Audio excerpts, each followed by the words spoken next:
So a dramatic 24 hours of developments in Rivers State, culminating, as we said, in the imposition of a state of emergency, and now a legal challenge by lawyers and opposition parties. How much of an earthquake has it been? Well, simply put, the president does not have the powers to suspend the governor. It's akin to saying somebody making a press conference and suspending the president. The president is elected, he's an elected official, an elected member of government. The president represents the generality of Nigerians. The governor of Rivers State, the members of House of Assembly of Rivers State, they represent the generality of the Rivers people. So they are not appointees of the president. They are not aides of the president. The principle of he who hires fires cannot apply in the instant case. Therefore, the president cannot just wake up after eating amala and fire them. Is that what he ate? I suspect much. I like amala. Yes, I think it's very tasty. Indeed it is. But he just cannot do this. It will be it's seriously a mockery, because it's like President Trump just waking up and sacking the governor of California. Yeah, that's a good point. However, we're not in America, we're in Nigeria, as I'm sure you well know. Yes, our system of government, our constitution, they are alike on issue of the powers of the president. But that imposition of a state of emergency has now gone to the National Assembly. It's been gazetted, which means that potentially it will become law. If the National Assembly were to muster the 2/3 majority in favor of the president, that would essentially be it, wouldn't it? But this is to tell you that this president does not believe in rule of law. He does anything he likes. The Constitution is very clear. Before you do this, you must take certain steps. The steps were not taken. Yeah, but that's why there are checks and balances. Now the president, and a check would be the National Assembly. Now the president has done it. Has even sworn in a new governor for Rivers State. Well, he's sworn in an administrator. Yeah, he's a governor. So he has sworn in a new governor. I like that. He has sworn in a new governor for Rivers State. He has not gotten the 2/3 majority, but he has done it anyway. So what he's saying is, I don't need the National Assembly for anything. I don't even need the electorate. The people of Rivers State who voted, Sim Fubara, who also voted for Bola Ahmed Tinubu, he's saying he doesn't need them. Well, he didn't say that. No, that's what he's saying by his actions. The implication right. of his action is that I don't need these people. But I can somewhat on my own do whatever I like. But he did say, though, that he had sent it to the National Assembly for the Assembly's assent. So why didn't he wait for the National Assembly to assent? I have no idea. Yeah, because he doesn't. This man bought a presidential jet without approval. Till today. He bought, so he has been doing, and this is a Nadeko man who fled the country under Abacha. Nadeko man. He fled the country under Abacha. And Nadeko, just for our international audience, are a group of people who fought to restore democracy in Nigeria. And when he was running away, he ran away because of the tyranny of Abacha. So they look at the thing that he's doing. See, another very fascinating thing is that this man has been consistently saying things like this. You cannot declare state of emergency. You cannot remove a governor. He condemned Obasanjo. Yeah, he did say it in the past. He even condemned Goodluck Jonathan that declared state of emergency, but he didn't remove the governor. Now he has come on board. Not only has he declared a state of emergency, he has also removed the governor. He has suspended the governor from office. The president cannot suspend the governor. That's what we are saying. Section 305 of the Constitution that talks about issues of state of emergency. Yes, we consider the president has constitutional powers to declare state of emergency.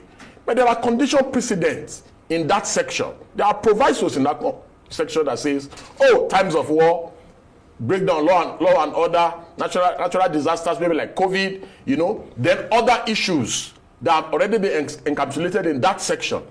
None of those issues have arisen in the instant case. There is no breakdown of any law and order in Rivers State. And again, if we were even being truthful, what the president should have done was to call for an investigation into the bombing of the pipeline. I mean, Wike should be the number one prime target of the person to be investigated. Yes, Wike is a minister of minister who is the person of FCT. Who yes, is he's the person. He's political conflict. Yes, with he's the the person who is likely to benefit. Right. He's the person who is likely to benefit. Okay, well, there is political instability in Rivers State. Let me ask you this. And he's the person benefiting now. Because, I mean, we have to move on a practical level. I mean, I understand the points that you're making, but practically speaking, that issue has been sent to the National Assembly. the National Assembly now has to vote on it, and if he gets 2/3 majority, it'll pass, and essentially that state of emergency would have been imposed. Shouldn't you and all the other lawyers and rights activists be at the National Assembly lobbying lawmakers? Because that's where it's all going to go down, isn't it? On a practical level. I mean, it's not going to go down, even though it's important to enlighten people, it won't go down in this television studio. I mean, you need to be lobbying them, as I'm sure the president's men and women are lobbying the people in the National Assembly. Why go lobby Godswill Akpabio and these people? Whatever the president wants with them, he will get it. They've said it. They said anything the president wants is what they want. Now, the president doesn't even want them. The president does not even need them. The president has done it. He has already sworn in a governor in Rivers State. Who needs National Assembly? The president doesn't need them. He doesn't need them for anything. All they'll be trying to do now is to do eye service to please the president. But the president has, by his action, has shown that I don't need you people for anything. The president does not need them. If I were in their shoes, there's no need to deliberate any issue. The deed has been done.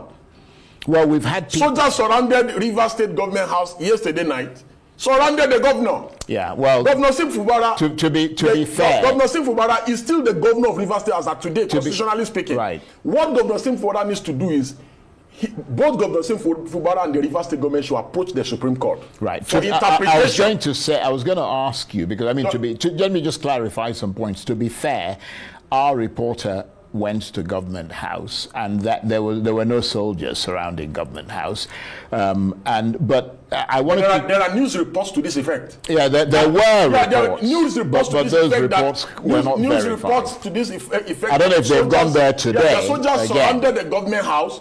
And so the governor should go to approach the Supreme Court to ask the Supreme Court whether the president has the power to remove him. That's what I was going to ask. Whether the president has the power to remove him via a press conference. That's what I was going to ask you, because you are among, I mean, the Nigerian Bar Association, opposition parties have all challenged this decision to impose a state of emergency. I was going to ask you, can you still go to court after the National Assembly has made a decision? You see, you cannot cry more than they bereaved. They bereaved in the instant cases, Governor Sim Fubara, governor of Rivers State. He should go to court. Right. He should go and challenge the unconstitutional act of the president. The president does not have the power. We all know. Even the president knows that he does not have the power to remove the governor via the press conference. Because it's like synonymous to say, and this was the same man who was condemning, you remember, he was condemning the anti-democratic issues in Mali and the neighboring states just recently. And he's doing same. You cannot deepen democracy by attacking democratic institutions. It makes no sense that these are people that were elected just like you. It's like somebody sitting somewhere doing a press conference to remove the vice president from office or to remove President Tinubu from office. It will be unacceptable. It does not matter who is affected. The most important thing is that when the wrong thing is done, everybody, because it's not about sinful, it's not about Rivers State, it's about that if this is allowed, if this is permitted, it becomes a bad precedent. The idea that, Obasanjo did it, those were unconstitutional acts. We were just coming out of the military. Obasanjo had a military mentality. They were doing these unconstitutional things. But Nigeria has gone beyond. After all, state of emergency was declared under the Goodluck Jonathan. But the governor was not suspended or removed from office. So it was a different situation there, wasn't it? In fact, this situation is not even up to that one. Right. And the provision for removing the governor is there in the Constitution. Section 188 of the Constitution. If you want to remove the governor, impeach him. Or the governor can be removed via the proceedings in court, either pre-election or post-election issues. Okay. But none of those issues or instances have arisen on Rivers, and the president has removed him. And not only has the president removed him, the president now we are hearing that after the removal, they have ordered that Rivers resources and funds should be released to the new governor, or should I say administrator. Come on, we know what is going on here. So what's your final word on this, beyond sort of, I mean, the fact that, because as I said, there are things that are in the pipeline that nobody can stop. I mean, it's gone to the National Assembly. If it is ratified by the National Assembly, it becomes essentially law. and then what happens after that? Potentially, the aggrieved party, if there is one, can challenge it in the Supreme Court, but purely for a constitutional interpretation. You see, the president must know that there's nothing that wike is doing to him or telling him today that will be remembered for posterity's sake. The person that will be remembered for all these unconstitutional acts is the president. The president must stop continually listening to people that are giving him bad advice. People are watching. The Americans, the Europeans, everybody is watching and wondering what is wrong with this man. Even the children are watching. His kids are watching. You have stood against this president. Is someone who has been consistent to be saying anti-democratic steps are wrong. You have stood against things like this in the past. You have condemned them.